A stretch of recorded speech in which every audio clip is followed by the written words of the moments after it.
एक प्रचलित कथा के अनुसार पुराने समय में एक किसान की फसल बार बार खराब हो रही थी। कभी तेज बारिश की वजह से, कभी तेज धूप की वजह से, कभी ठंड की वजह से उसकी फसल पनप नहीं पा रही थी। एक दिन इससे दुखी होकर किसान भगवान पर नाराज हो गया। वह भगवान को लगातार कोस रहा था। तभी वहां भगवान प्रकट हुए। किसान ने भगवान से कहा कि भगवान, आपको खेती की बिल्कुल भी जानकारी नहीं है। आपकी गलत समय पर बारिश कर देते हो, कभी भी तेज धूप और ठंड बढ़ा देते हो। इससे हर बार मेरी फसल खराब हो जाती है। आप मेरी अगली फसल तक मेरे अनुसार मौसम कर दीजिए। जैसा मैं चाहूं वैसा ही मौसम रहे।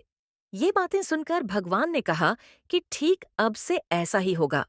ये बोलकर वे अंत ध्यान हो गए। अगले दिन से किसान ने फिर से गेहूं की खेती शुरू कर दी। अब जब वह बारिश चाहता था तब बारिश होती।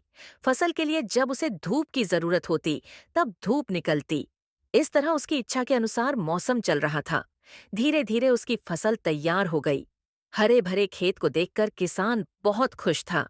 जब फसल कटाई का समय आया तो उसने देखा कि फसल की बालियों में गेहूं थे ही नहीं।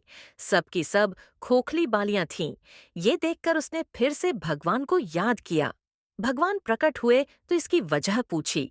भगवान ने कहा कि तुम्हारी फसल ने बिल्कुल भी संघर्ष नहीं किया है, इसी वजह से ये खोखली हो गई है। जब फसलें तेज बारिश में, तेज हवा में खुद को बचाए रखने का संघर्ष करती है, तेज धूप से लड़ती है, तभी उसमें दाने बनने की प्रक्रिया शुरू होती है। जिस तरह सोने को चमकने के लिए आग में तपना पड़ता है, ठीक उसी तरह फसलों के लिए भी संघर्ष जरूरी होता है। ये बात किसान को समझ आ गई और उसे अपनी भूल का एहसास हो गया। इस कथा की सीख यह है कि जब तक हमारे जीवन में बाधाएं नहीं आती हैं, तब तक हमारी प्रतिभा में निखार नहीं आता है। बाधाएं ही हमें साहसी बनाती हैं।